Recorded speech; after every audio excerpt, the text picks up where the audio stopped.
Beatlemania hits the United States. With sex, drugs, and rock and roll, the 60s shake American values. The work ethic, military duty, even family life are under attack. The Cold War continues, but for a generation, it's time to make love, not war.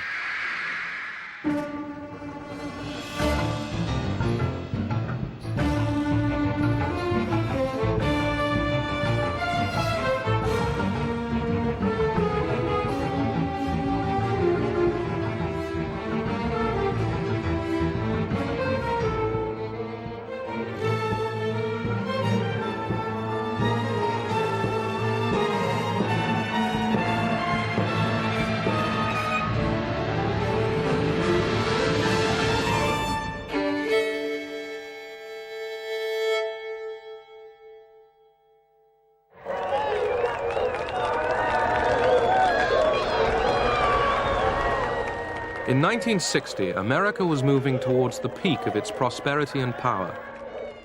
The Democrats' choice to run for president was young Jack Kennedy, good-looking son of an Irish-American multimillionaire.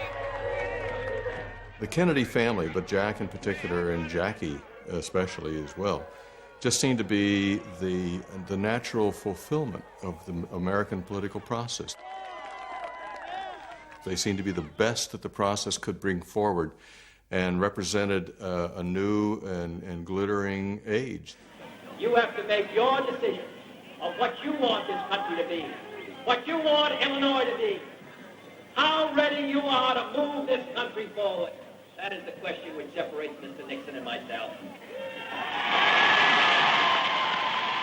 Kennedy brought in a sense of excitement and youth after the kind of the sleepy Eisenhower years, and almost seemed to symbolize this, youth passion.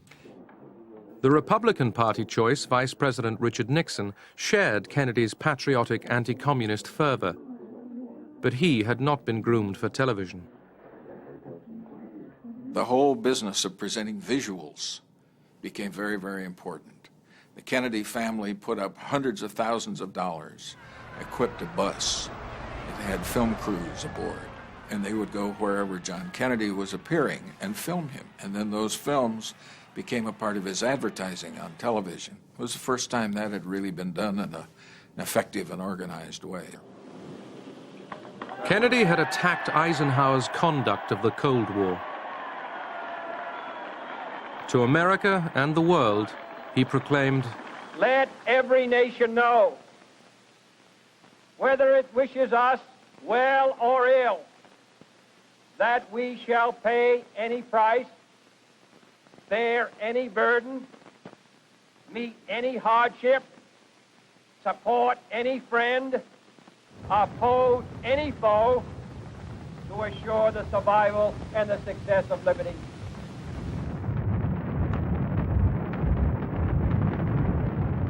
Kennedy increased the military budget. Defense contracts brought the military-industrial complex unparalleled strength and riches. It meant more jobs. The Cold War was the noblest of enterprises, and it fit right in with the need for technologists like myself and the need for the government-sponsored programs that were opposing the Soviet advances. Attitudes were interesting at that time, because the defense industry and its budgets seemed to be based on the fact that the Russians were 10 feet tall. Most of us were very hawkish about things. This was our life. I mean, our well-being, our sustenance was dependent on the defense industry. America was booming. The state of California, where much of the aerospace industry was based, became the 6th largest economy in the world. The big thing in those days was get into missiles, get into spacecraft, get into satellites. Big things are happening, and they're all happening out in California. Friends of ours were going to California because Hughes, we understand, was building up Electronics Place, and Disneyland was hiring, and work was bad in Chicago in 56, 57, so we decided to move out here. Roll out those lazy, hazy, crazy days of summer, those days of soda and pretzels and beer. Roll out those lazy, hazy, crazy days of summer. You'll wish that summer could always be here. Roll out those lazy, hazy, crazy days of summer, those days of soda. Post-war settlers in California left behind the decaying cities of the East. They found suburban life in the sun affordable, idyllic. We would hang around the sales office until we saw the new plot map go up, and then we picked out the lot that we wanted. And talking with the sales agent, he told us that Sunday morning we're going to open this tract for buyers. And we said, what time are you opening Sunday morning? He told us. We went to church early that day. By 8 o'clock, whenever he opened his doors, we were first in line. And for $200 cash check written, why, we were in the place. We paid $10,999, which you tell somebody back in Chicago and they think it was you were buying a barn, you know. And it was nice. It was 3 bedrooms, 1 bath, and we increased. We put a block wall fence. We put a patio out there, and we put in the corner of our backyard, we put like the desert, we put a little cactus and stuff so we remind we're living in California.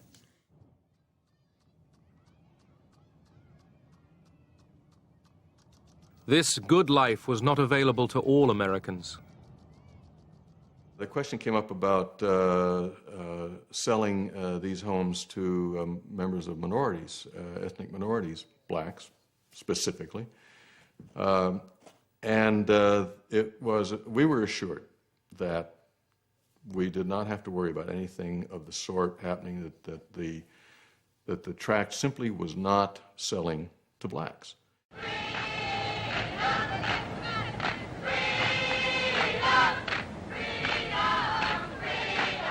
The Constitution and the Bill of Rights had not removed the wedges of prejudice that were driven through American society.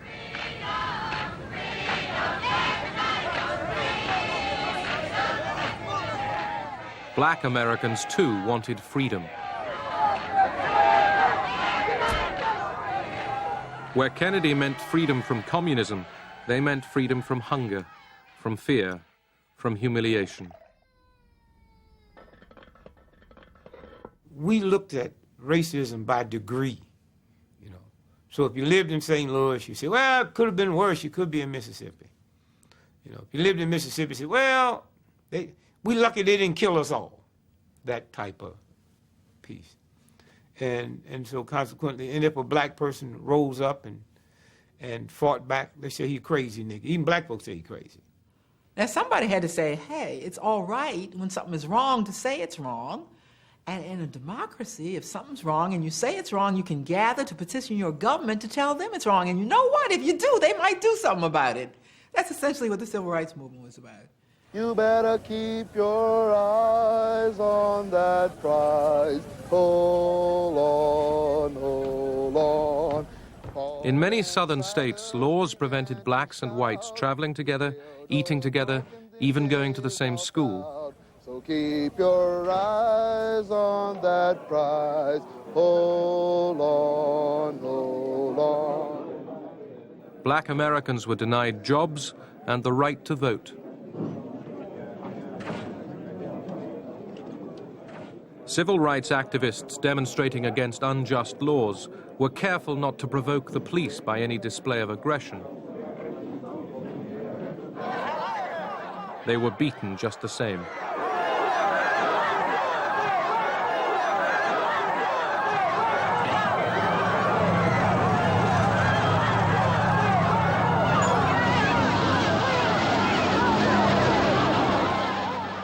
It wasn't the first time armed whites had assaulted unarmed blacks, but now television was watching. Discrimination against blacks damaged America's credibility as freedom's champion in the Cold War. Kennedy was being urged by his brother, Attorney General Bobby Kennedy, to back the civil rights movement. Aware that he needed the votes of white Southerners, Kennedy found it difficult to commit himself.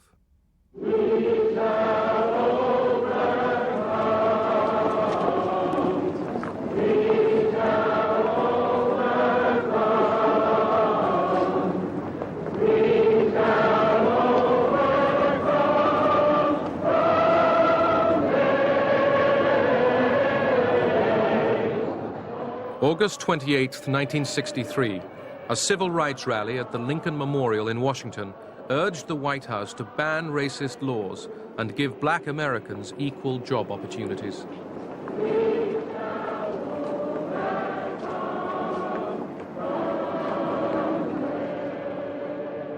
A 250,000 people showed up to listen to a 34-year-old Southern Baptist minister. Let freedom ring, and if America is to be a great nation, this must become true. And so let freedom ring. When we let it ring from every village and every hamlet, from every state and every city, we will be able to speed up that day when all of God's children, black men and white men, Jews and Gentiles, Protestants and Catholics, will be able to join hands and sing in the words of the old Negro spiritual, free at last, thank God Almighty, we are free at last.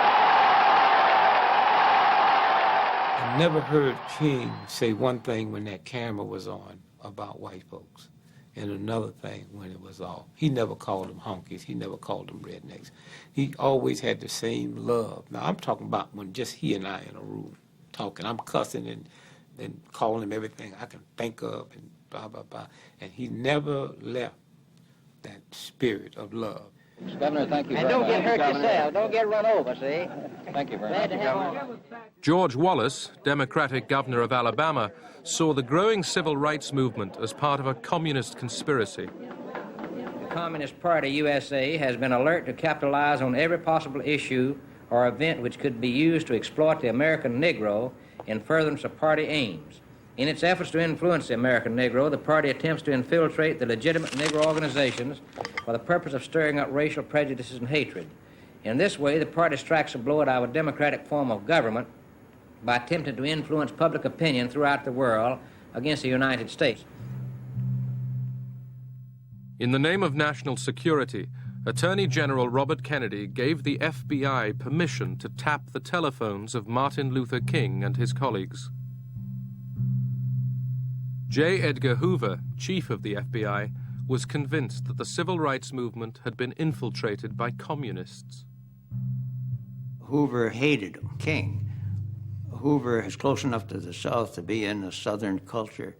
And in that society, there was a real sense of belief, a religious belief, a political belief that there was no such thing as equality between blacks and whites. Hoover had coverage by agents listening to the wiretap 24 hours a day. We had scuttlebutt and rumor and about his personal life. We didn't have facts to show that King was a communist. In the build-up to the 1964 election campaign, President Kennedy took his wife on a ceremonial visit to Dallas. There, he met his death.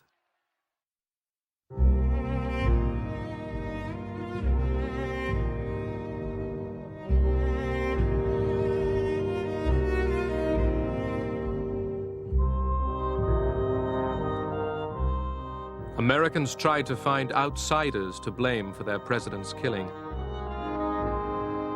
There was a fear that the assassination might be the start of a communist attack on the United States. This is a sad time for all people.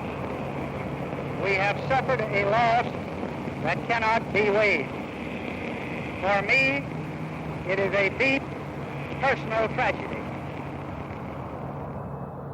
On the very night Johnson became president, when we flew back from Dallas on November 22nd, 1963, I was one of 3 people who sat with him in his bedroom. And that night, I learned he had sketched out the Great Society. And what he wanted to do is he said, now that I got the power, I aim to use it. This administration today, here and now, declares unconditional war on poverty in America.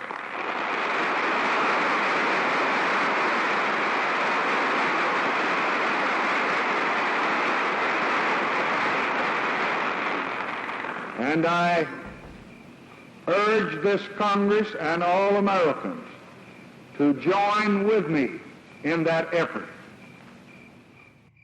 In one of the richest countries in the world, millions of people were living in poverty, without decent housing, without health care, without education.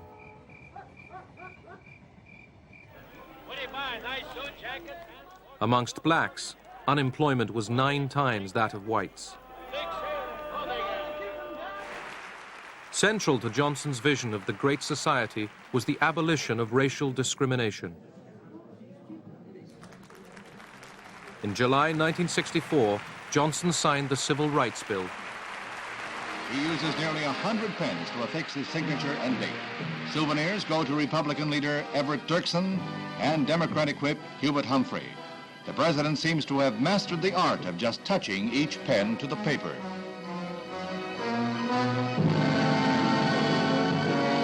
Integration leader Martin Luther King receives his pen, a gift he said he would cherish.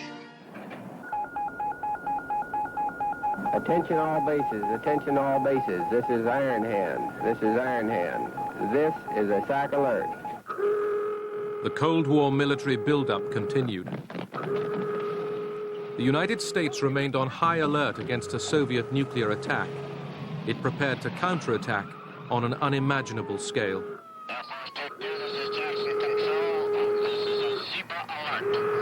Switch over to tower frequency. Jackson Tower, Air Force 22. Are we clear to taxi for takeoff? An increasing minority were questioning the cost and the effect on American life.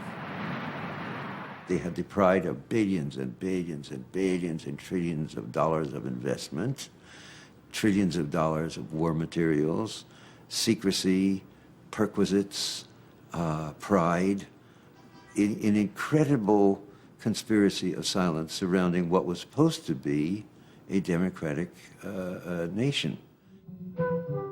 The defense industry was a generous employer.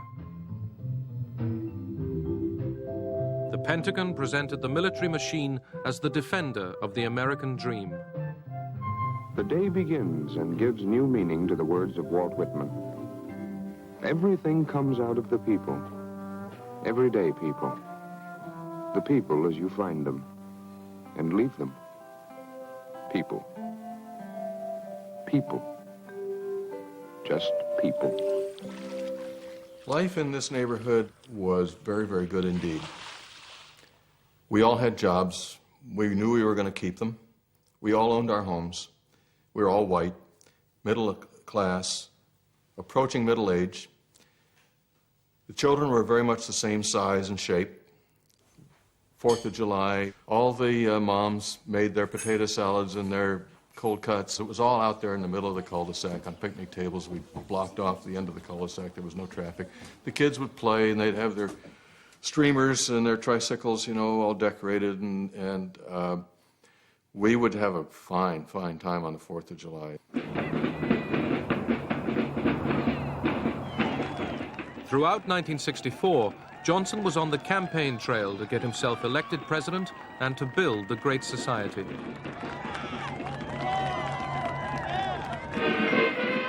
His Republican opponent was Senator Barry Goldwater of Arizona. He voted against the Civil Rights Bill. Goldwater promised to get tough with the Soviets. He denounced Johnson's Great Society as creeping socialism. The message of our campaign is clear. It's this: stop the spread of socialism at home and communism abroad. The American people needed more convincing. Goldwater was heavily defeated. On the Berkeley campus of the University of California, dissent flourished. There had been a long tradition in Berkeley, going back many, many years, of distributing literature and giving political speeches and setting up tables promoting your political groups right there on the campus grounds. An edict came down which said that all of that must stop. The students borrowed the tactics of the civil rights movement. They organized strikes and sit-ins.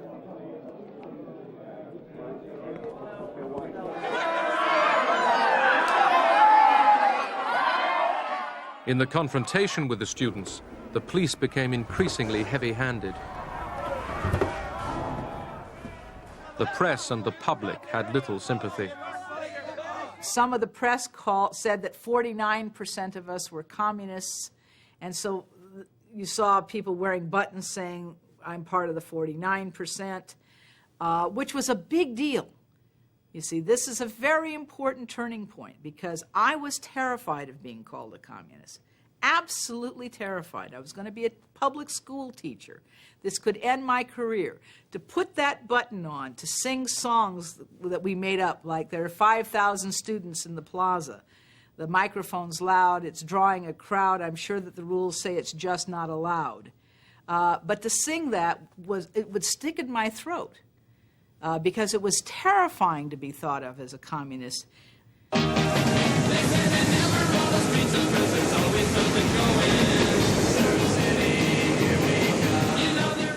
American ideas of political freedom were now being extended into the personal realm.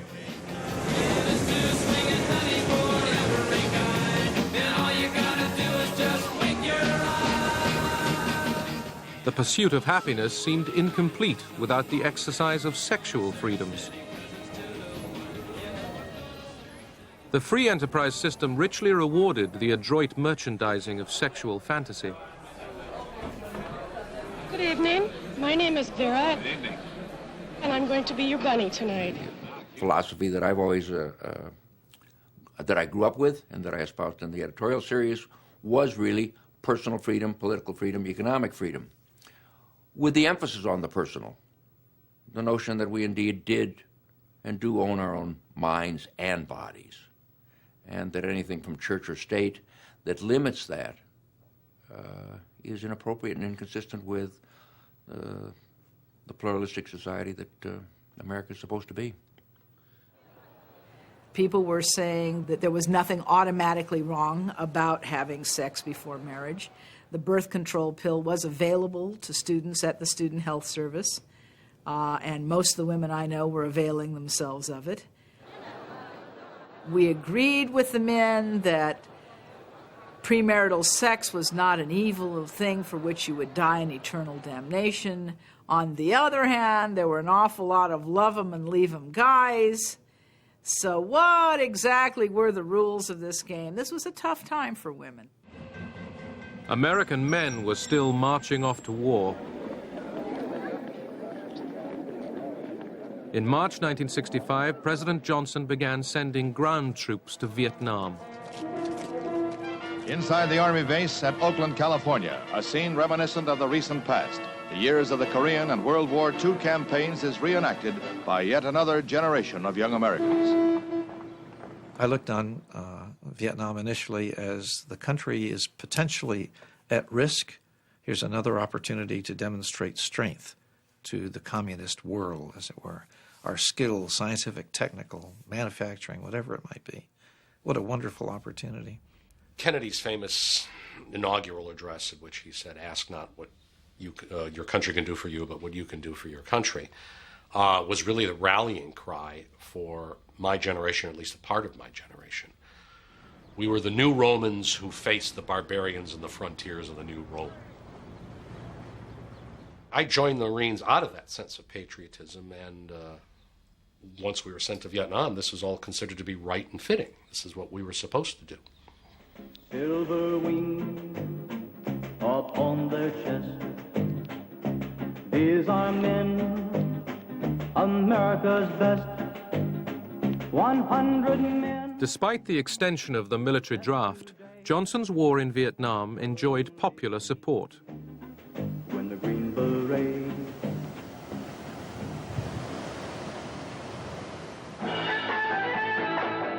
While some young Americans went off to war in Vietnam, others were seeking thrills of a different kind. They rejected American materialism, not for communism, but for love, peace, and rock and roll.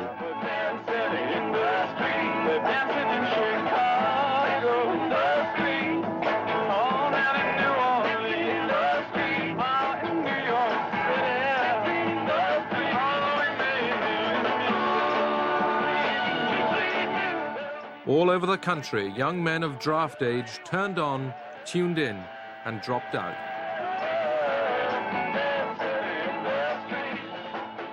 It was fun to make people say, "Oh, look at the freaks," or "Isn't a girl or a boy?" or things like that. Unless it was someplace where people were really hostile and wanted to beat you up, it was kind of fun. I to this day think that it's young people's job to horrify older people. I think first reaction of most of us who were veterans and were working hard and trying to raise a family, suddenly confronted with a generation that seemed not to give a damn. They wore beads and earrings, and they smoked marijuana, which was a thing to do, and they spoke a different language.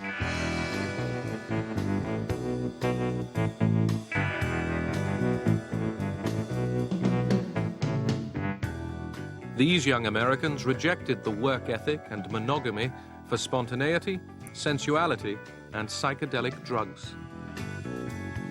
There was the cosmic consciousness, there was being God, there was understanding it all now, and I became, in short order, pretty impatient with the rest of the world. They're still having wars, they're doing stupid things.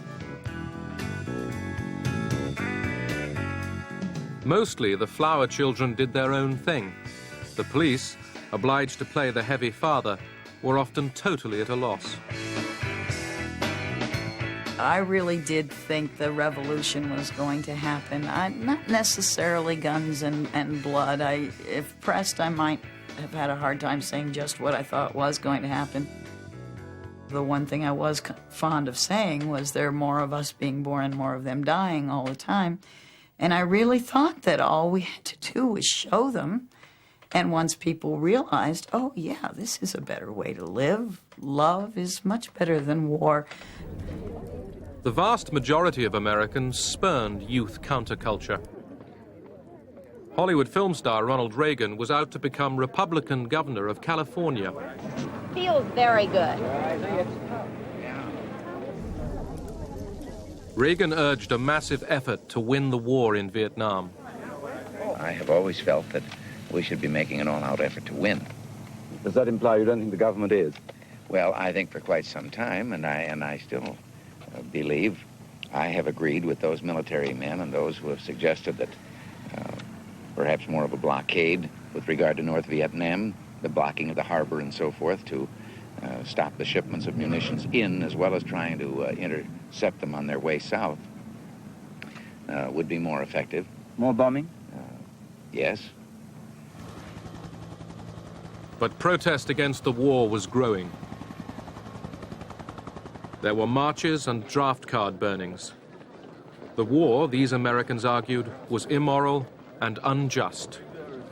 It felt like we were walking around in a large mass hallucination, sustained by all the politicians, but particularly Lyndon Johnson and later by Nixon extremely, based on lies and secrecy, sustained by the media, who were not able to, who couldn't conceive that the whole structure of the United States mentality could be so wrong and so disastrous and so earth-destroying. I had the opportunity to travel to Vietnam and see firsthand some of the things that were going on, and I studied and read quite a bit about it, and I became quite convinced that there just was no basis to be there, and that in time that we could bring the whole country, you know, to that point of view. At the Oakland Draft Induction Center, Berkeley students organized a blockade, trying to prevent conscripts registering for military service. The army was forced to bus the conscripts in behind a massive police cordon.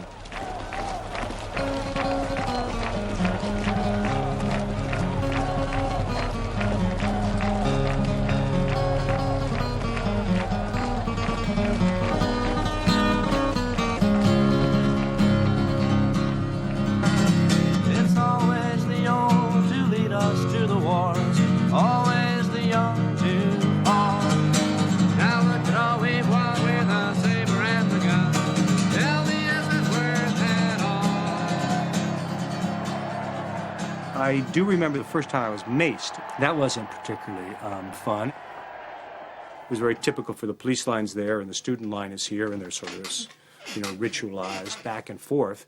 Well, we're going through this ritualized back and forth, and this guy takes out this can and sprays it in your face, and you're blinded. You feel blinded. You're temporarily blinded, and you don't know what the hell is. And, of course, it never happened before, so if you're temporarily blinded, you don't know. It doesn't come with the word temporary in front of it. You don't know what the hell's happened. Call it peace or call it treason, call it love or call it reason, but I ain't marching anymore. I ain't marching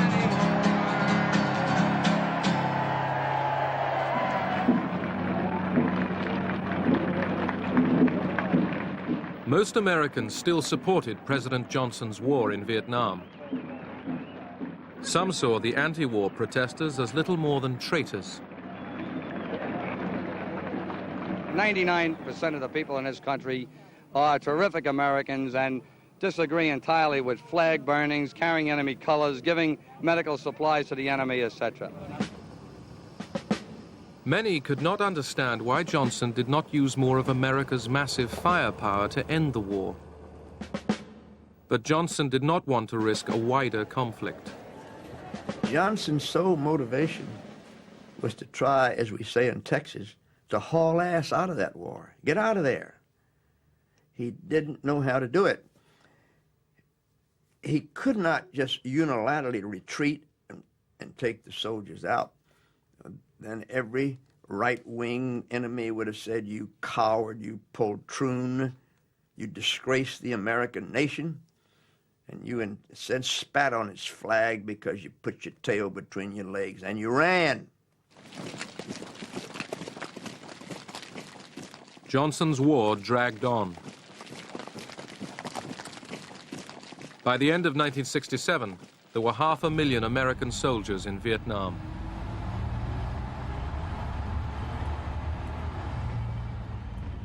We had an anti-war rally with a focus on the fact that 28% of the people who were dying on the front lines in Vietnam were black Americans whose same rights were not being recognized in this country.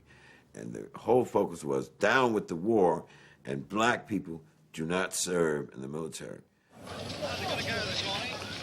Millions took notice when heavyweight boxing champion Muhammad Ali defied the draft. He declared his allegiance to a non-American cause, Islam. Shortly put, are the black Muslims taking you for a ride? I said not black Muslims, Muslims. I beg your pardon, are the Muslims taking you for a ride? No, the white people have been taking us for a ride for the past 400 years in America. In the black ghetto of Oakland, California, activists trained as paramilitaries in what they saw as a civil war against a racist police force.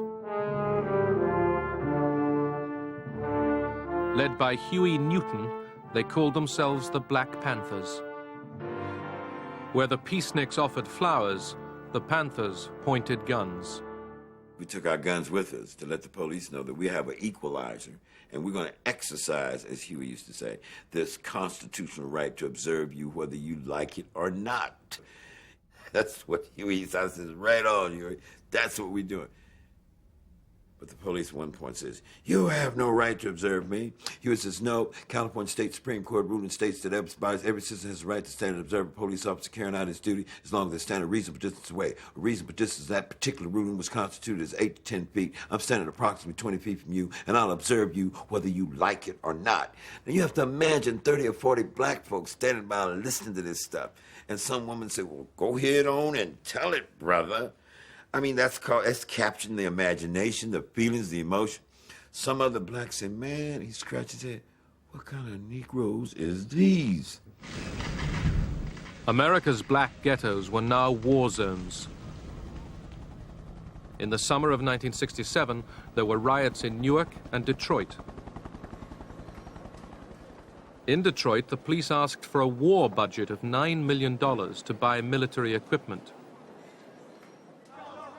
For too many Americans, Johnson's Great Society was a sham.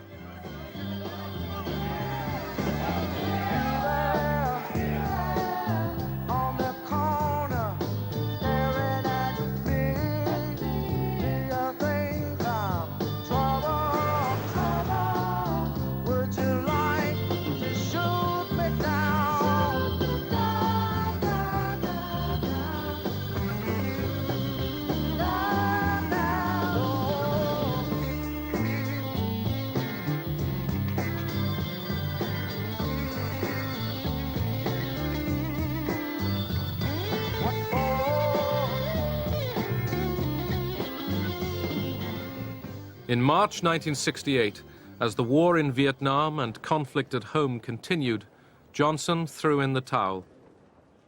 He declared he would not run for a second term as president. Martin Luther King still pursued his dream. So I'm happy tonight. I'm not worried about anything. I'm not fearing any man. Mine eyes have seen the glory of the coming of the Lord. The following night, Martin Luther King was killed by a white gunman.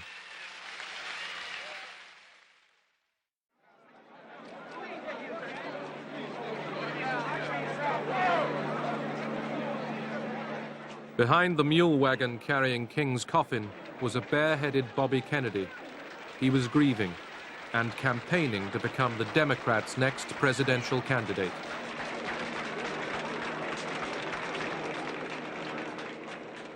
The country wants to move in a different direction. We want to deal with our own problems within our own country, and we want peace in Vietnam. Bobby Kennedy won the California primary. His rival, fellow Democrat Eugene McCarthy, was also for peace. McCarthy supporters watching television saw another Kennedy killed by an assassin's bullet. If you do not leave the room, we cannot get medical aid to the senator. Now, would you please stand and cause confusion? What? Kennedy has been shot. Somebody stop Robert Kennedy. I found my wife Terry on the sofa, weeping at dawn, you know, because I realized she wasn't in bed. Where is she? I went out looking. She's on the sofa. She's weeping, and of course the news is still rolling, you know, and the playbacks of the assassination, and I just could not come to grips with that one. I thought this proves it, you know, that their good men are being sent to slaughter.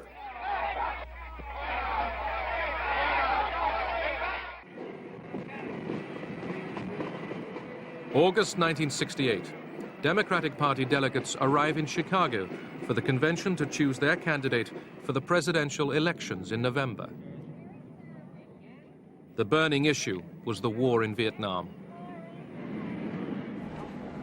Vice President Hubert Humphrey was confident he would win the nomination. He supported Johnson's dream of a great society and, in public, the war in Vietnam.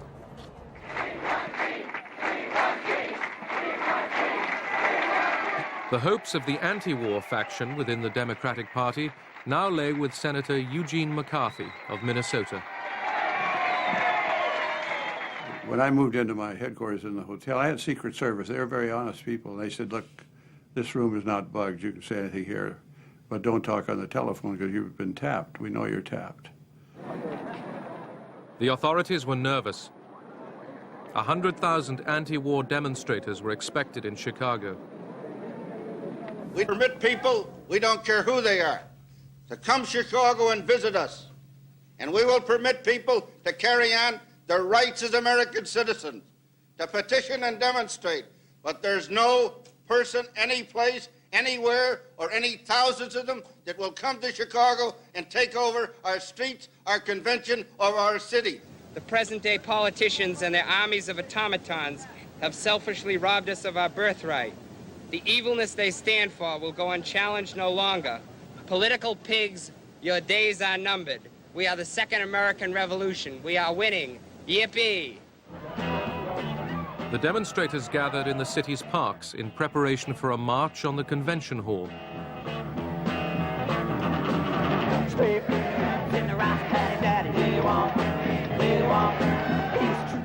Mayor Daley had no intention of allowing them to march anywhere and wanted them out of the parks. They wanted a focal point, and a focal point would be the park. Daley said, you can't sleep in a park. They said, we're going to sleep in a park. That was their main focus, because they knew there'd be a confrontation. Was out of order. That's what caused this. Inside the convention, Daley prevented McCarthy delegates debating the war on primetime TV. He's pretty upset because They're here as guests of the Democratic Party, and let them conduct themselves accordingly or clear the gallery. Will the convention be, will the sergeant at arms enforce order in the convention? On the day the Democratic Party was due to nominate its presidential candidate, anti-war protesters battled it out with police.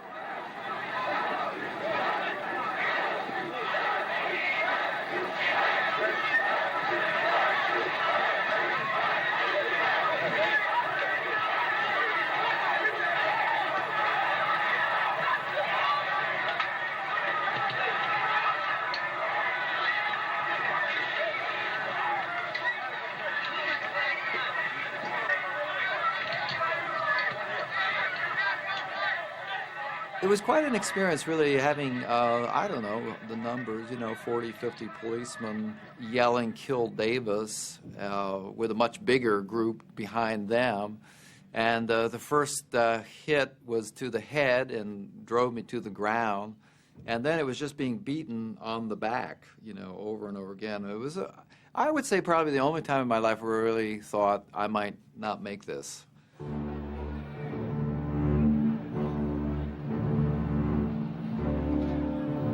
As the Democratic Party convention lined up behind Humphrey, the peaceniks made one last attempt to march on the convention hall.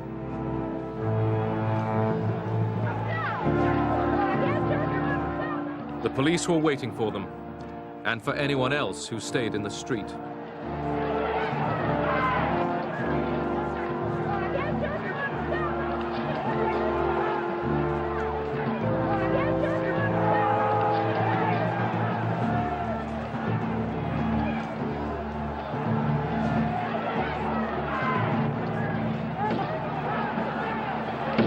The majority of people supported the Chicago Police and Convention. I think there was a poll afterwards with about 78% of the people in the U.S. supported the Chicago Police.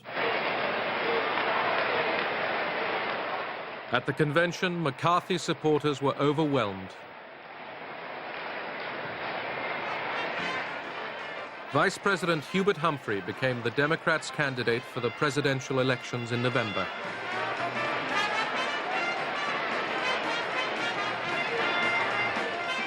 He would face a tough and seasoned Republican Party opponent.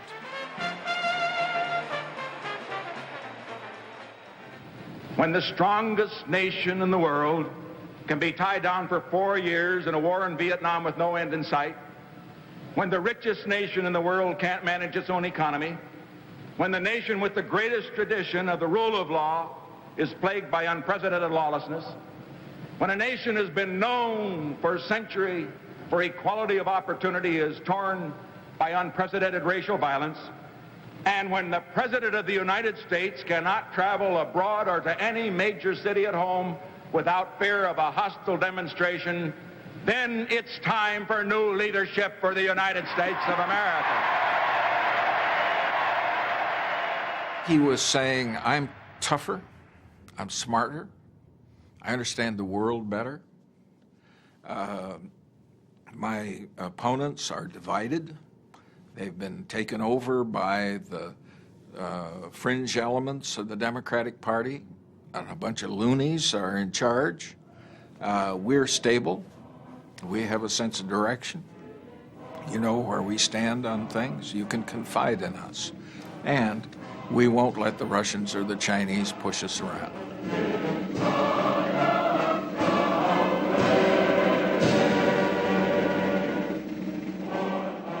Richard Nixon's victory was wafer thin, less than 1% of the vote.